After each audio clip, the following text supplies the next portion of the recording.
Hello, I'm Nathan Judo. I'm here with Wolves reporter. It is Mr. Liam Keane. Liam, Brighton 0, Wolves 0.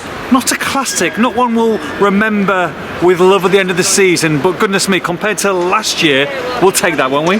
Considering there was a 6-0 this time, well, in April, wasn't it? Yeah. Towards the end of the season last year. Yeah, a lot better.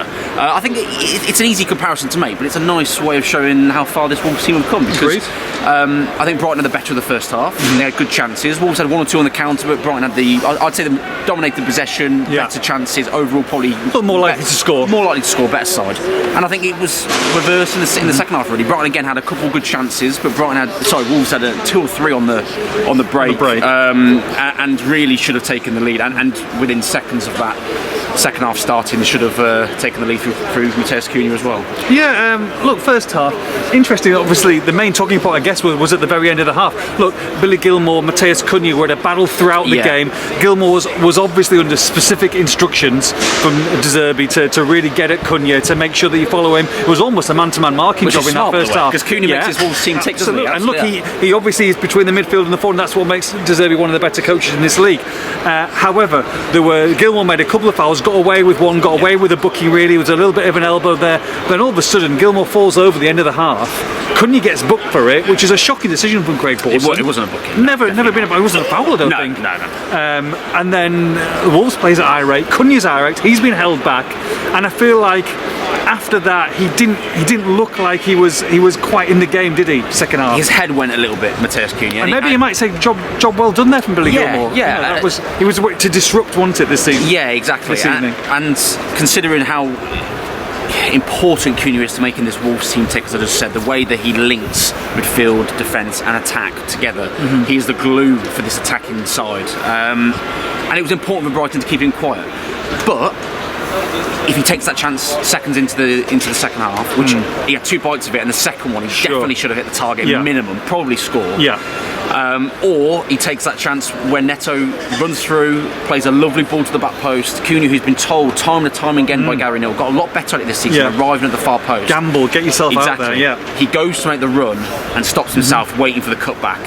If he carries that run on, he's got to tap in. So those 2 moments had nothing to do with Brighton and Billy Gilmour, and if Cunha makes the right decision in those 2 moments, Wolves win that game in the end. So as much as your point stands that yes, I think Gilmour and Brighton did a good tactical job on Cunha, and Cunha lost his head a little bit, got lost in the emotion of the game and didn't really get stuck in. Had he taken a better decision in those 2 opportunities, he probably walks away with 2 goals and Wolves won 2-0. So it's the fine margins of Premier League football. Yeah, like I say, not a classic game tonight, but I thought the 2 players did very, very well. Tommy Doyle and Nelson Semedo. Yeah, agreed, both of them.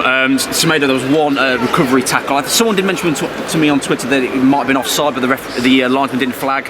From what we saw, we obviously didn't see an angle of it being offside. All I could see was a magnificent recovery tackle from Semedo. Going forward, didn't do loads this evening, but it's because of the way Wolves were playing, really. I thought tactically, though, defensively was very switched on to that one team. Exactly, and that was more to do with the tactics rather than his performance. But defensively, he was superb. And one of the chances up here that Neto created was from a reverse pass from Semedo that was absolutely perfect. So, yeah, really impressed with Semedo tonight. Him and Doyle, I think, are probably the 2 standouts. Doyle, next to Lamina, who, understandably for obvious reasons, not quite up to the pace of the game tonight, did well late on when he was sitting so deep and just breaking the game up, but maybe caught up a little bit in the frantic nature of the game earlier on. And Doyle next to him, I thought, broke the game up really well, got stuck in, won the ball, made lovely passes out wide. Just both sides of the game where he was both technical, intricate and also aggressive. So he's come on strides really in the last month or so, Tommy Doyle. Pedro Neto's first start since his hamstring injury. Threatening, obviously very good on the counters, had quite a lot of space in these last 2 games, probably more than I think everybody expected him to be. He's not quite at that level yet, is he? He's bubbling under though, but a little bit wasteful at times. Yeah, wasteful's the right word. He's almost there, isn't he? You can see it. It's just getting back up into it's again the speed of the game. It's the right decisions. And he just looked a little flat at times. When he does get into the right positions, he put lovely crosses in. He took the players on. He's still a dangerous footballer, even when he's at probably about 70%. I would say about that. Yeah. There's a lot more to come. I think he needs to build that fitness up, build his resilience up to that. intensity of Premier League football. But yeah, he's almost there. He's probably frustrated to come off, but probably the right decision. But like you say, a point here, especially compared to last season in a club that's in European football. Absolutely, there's no complaints there. And of course, a very good side.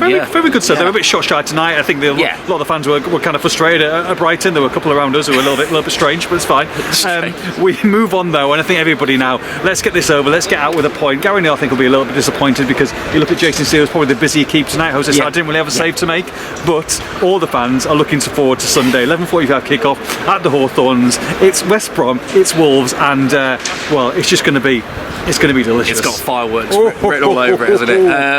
Yeah, and I keep reiterating this point, and I'm going to keep saying it. Okay. I think we have to put pressure on Wolves because Wolves should puff their chests out and say, we're the Premier League side, we're going to go win this 100%. Game. And we're going to win it well. Exactly. And I don't normally talk like that because I think it's fair to analyse the game more thoroughly when it comes to Premier League fixtures. But with this one, this is a good championship squad for West Brom, but it is just that, it's a championship squad.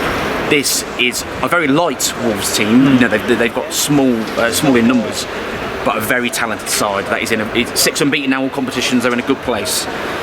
They have to go there and assert their dominance a little bit and show off a little bit, if I'm being honest. If they come away with a scrappy 1-0 win, we'll still take it. It's a win, but I think they have to go there and show their true colours a little bit, I think. Look, we've got an amazing lot of build-up this week. We've got loads of stuff going on. We've got podcasts, we've got videos, we've got so many articles, we've got features, we've got opinion pieces, celebrity interviews. It's going to be great. It's going to be fantastic. But from the side that played tonight, Liam, do we expect to see the same lineup now for Hawthorns on Sunday? I think it's that exact 11. I think it's the exact 11 because Lamina got through 90, which, again, don't want to criticise him too much because of the obvious reasons, but I don't know how he got through 90 because he was puffing at the end, he was knackered. He was blowing, but I think he has to play if he's there. I think Neto, 87 minutes tonight, has to play. They're probably the only two really that question marks in terms of fitness. Yeah, Sarabi wasn't his best, but Never Bellegarde didn't really do much when he came on, exactly, did he? So I think Sarabi gets the nod. They're probably the only three decisions, maybe. Yeah. Maybe you give, with it being a cup game, maybe you give Santi another chance, but I don't think so. I'd be stunned. I'd be surprised. I think they're the only possible options he's got to make changes. Hugo Bueno could be, but I thought Doc did well enough tonight, did okay. Hugo's not been quite at it fitness-wise, so I think it's that exact 11, to be honest. I think they go out there and do a job. Can't wait. And here it's Brighton 0 Wolves, and for all the post-match reaction, make sure you log on to expressthestar.com.